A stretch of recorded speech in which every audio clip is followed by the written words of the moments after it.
Hello everybody, this is Chuck Carnevale, co-founder of FastGraphs, the fundamentals analyzer software tool, and one of the founding members of the Dividend Kings subscription service on Seeking Alpha Marketplace. This video today is actually a subscriber request. I was asked to look at CBS and Viacom. 14 years ago, these two companies split off. And you'll notice I'm looking at CBS here, first of all, and you can see that right after the split off, which happened in 2006, you can see the company's earnings came into the Great Recession. They kind of weakened. This is CBS now. And the stock price, of course, tracked that very nicely. And since post-recession, we've had really some nice growth in CBS. The stock price has tracked earnings. There was a period of overvaluation in 2014.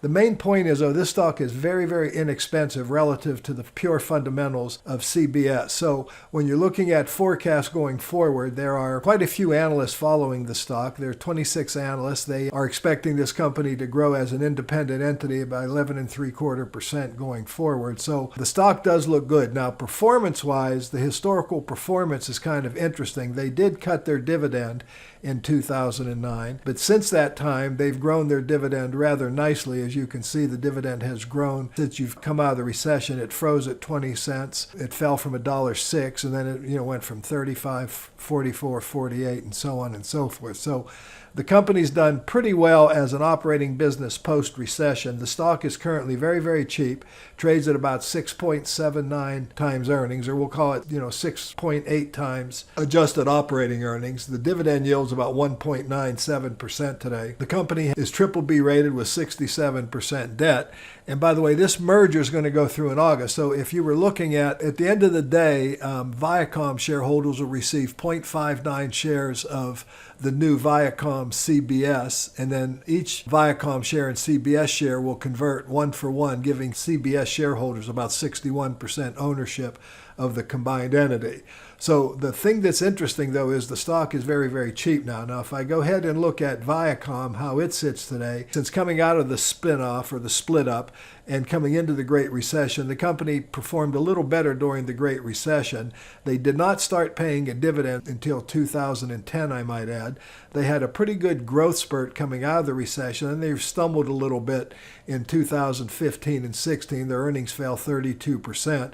And then, of course, that created a tremendous free fall in the stock. But once again, now we have a PE ratio of 6 times earnings on Viacom currently, and a dividend yield of 3.9%. It's a BBB minus credit with 49% debt. Forecasting-wise, the companies expect to only grow at about 1 or 2% a year going forward. But again, this is as an independent entity.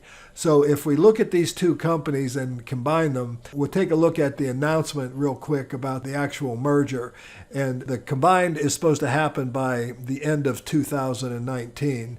They're going to combine. You can go on the website. I'm on the CBS website here, and they give a listing of the merger so you can look at it more. And then they have a pretty comprehensive PowerPoint presentation where they talk about what the combined companies will be. It'll be a leading global multi-platform premium content company. You can see they have very powerful brands, of course, the CBS brands.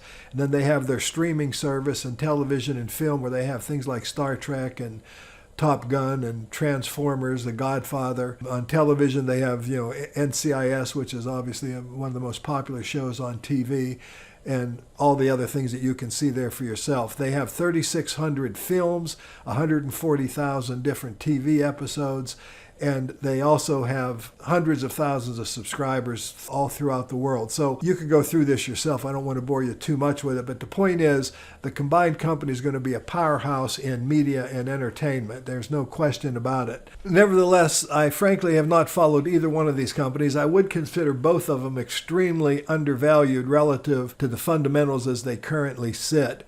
So, what would be my recommendation? Well, if CBS is going to end up with 61% of the combined company, you might want to invest in CBS, or you could also invest through Viacom, where you get a 1-to-1, ratio of 1 share for 1 share. But again, the CBS shareholders will end up owning 61% of the company. That really has to do with their larger size. They're a $13.6 billion market cap, where Viacom currently is a $9.8 billion market cap. So you've got two very interesting companies. They're going to become a media powerhouse. There's a lot of risk in media, by the way. A lot of things are happening. There's a lot of these streaming services, the Netflixes. There's so many things going on in media right now that I do think there's some risk, but I will say this.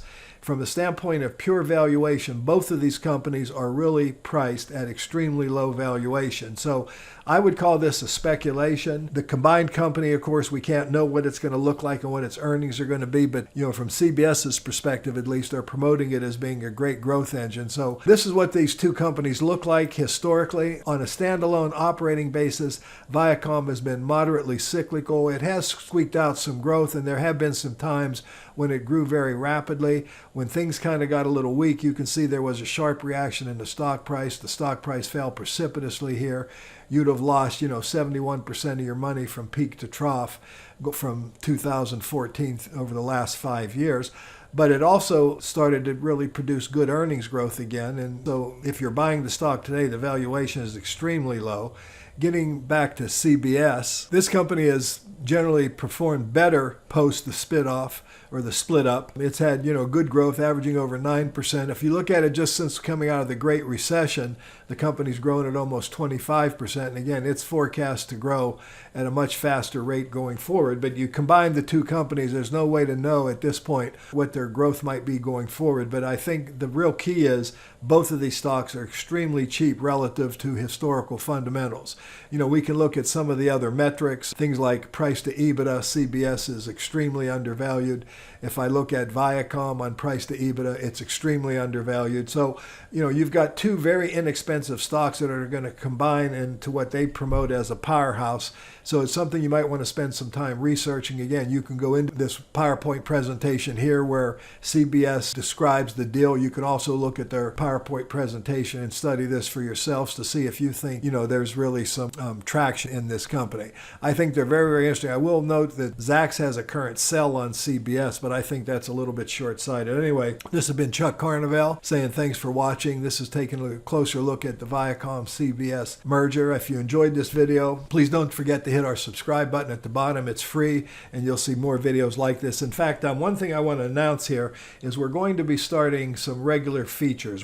So if any of you have any requests, please let us know. We're going to be looking at value stocks, looking at dividend stocks, and also looking at growth stocks. Not quite sure what we're doing, but we're working on some plans now where we have some regular videos coming to you. So you might want to hit our subscribe button and watch for that coming in the future. Anyway, this is Chuck Carnevale saying thanks for watching.